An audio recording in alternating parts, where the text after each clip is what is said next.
Anem a veure un drama, però un drama no tan drama, no? Sí que parla del desamor, és com el fil conductor, però el desamor, ben llegit, és com un redimir-te tu mateix, un reconèixer-te, un revisar-te, per després encarar l'amor futur que pugui venir.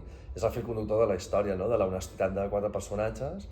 Aparentment, bueno, les històries més o menys similars, pateixen des del mateix punt, però i estan interrelacionades entre si les històries, no? El meu personatge, el Salva, amb el personatge de l'Anna Alarcón, havien sigut amics abans, es retroben anys més tard, en aquest moment on el Salva ja vol deixar la vida de delinqüència de petit delinqüent de barri i vol fer el bé, s'obsessiona amb això, vol ser millor persona, vol sortir d'aquesta, vol tenir una vida fructífera, amb el personatge de la Marina Sales, que és la Carlota, que són parella, i enmig hi ha un Álvaro Cervantes, que seria la ferida oberta que es pensava que tenia subsanada el Salva, no? És una relació que intenta, però que ja veurem què passa, no? Aquí un desamor real. Sortiràs de la pel·lícula, vull pensar que surts de la pel·lícula amb certa calma, perquè veus que hi ha uns personatges que també estan purgant una por que tots tenim. Pot ser desamor, pot ser moltes coses, i a partir d'aquí, doncs, potser sí que tens la voluntat de trucar a aquella persona que potser no la vas escoltar prou, aquella persona que vas estimar i que fa molt temps que no et veus. Jo aquesta pel·li pot ser que passi això, no? I és preciós, jo trobo que si tens paciència en la vida i ho fas bé, jo trobo que retrobar-te pot ser un moment molt interessant i et pot ajudar. Obre molts melons l'amor hi ha moltes maneres d'entendre'l, no? I de viure'l, i tant que se'n parla, i tant que no en sabem, i vol dir molt de tu, no? Si tu estàs bé i estàs fent la feina, et pot arribar un amor bastant bonic, una història, pot durar un mes, pot durar tota la vida, no ho saps? Però és un lloc que s'ha d'estar preparat, a vegades sí que el balanitzem massa i el fem servir d'una manera que no és amor la paraula, no?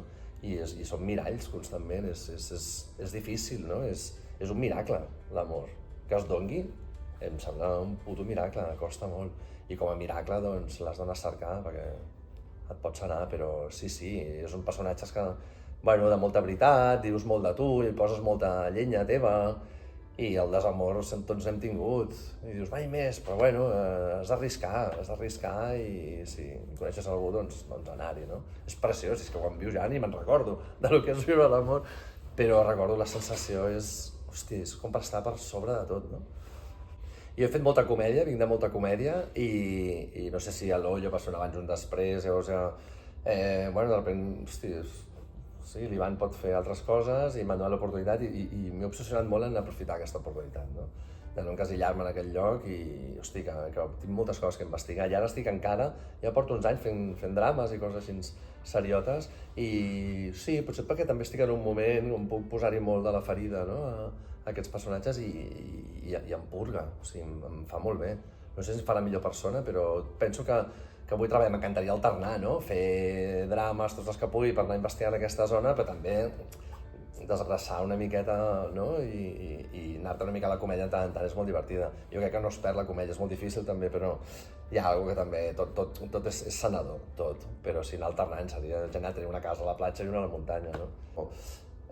Un biopic, m'agradaria fer un biopic d'algú, no? Un cada borbònic a vegades, no? Fer un rei, o fer per exemple, Pollock m'hagués encantat, no? Un pintor boig, tal, una cosa densa, però un biopic d'algú m'agradaria fer. Perquè és un repte com a actor, no? El biopic, llavors ja el director pot dir no vull que l'imitem gaire, o un que sí, fes-lo, el volem veure. I tant, mira, justament el cap de setmana passat vaig estar dirigint, escric i dirigeixo els curtmetratges que són spots d'un festival d'Infecta, que dirigim allà. Llavors sempre és l'excusa, que és un festival de curtmetratges, doncs que menys que fem-ne un, no?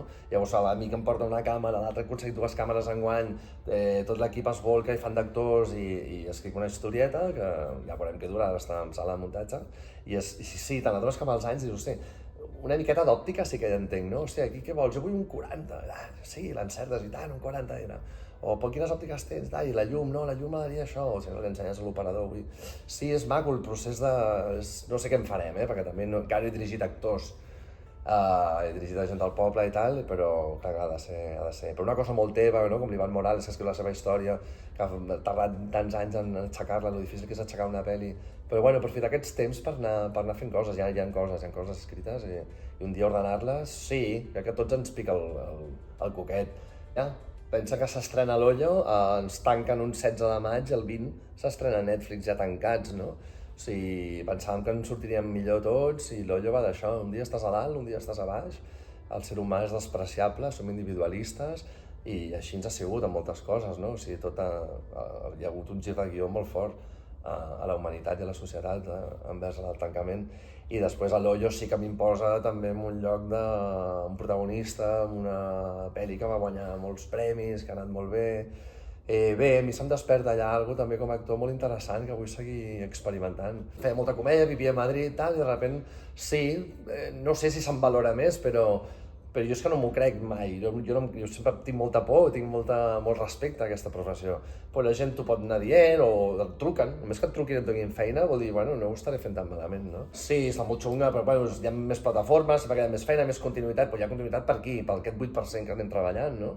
Per la resta de gent que està començant o no, que no ens truquen diran que 8% ni que plataforma.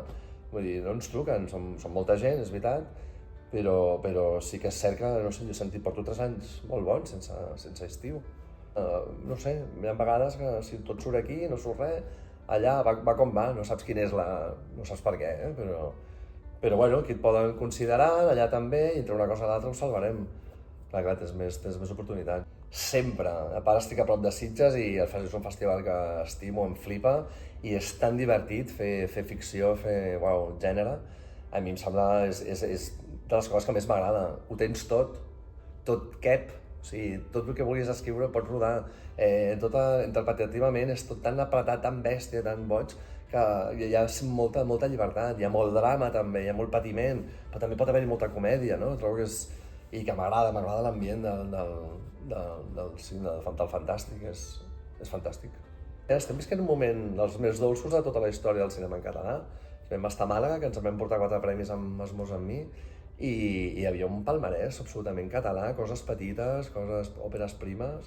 Hòstia, els Gaudí han crescut molt, s'estan internacionalitzant bastant, tenim la Simó a Cannes, no sé qui. I jo crec que s'està posant el foc aquí, els Goya els faran aquí a Barcelona, no sé si té alguna cosa a veure, però comença a tenir la indústria molta força aquí, és increïble, no perdem el fil, no? Sí, no sé cap a on, el món se'n va a la merda, però el cinema català va endavant.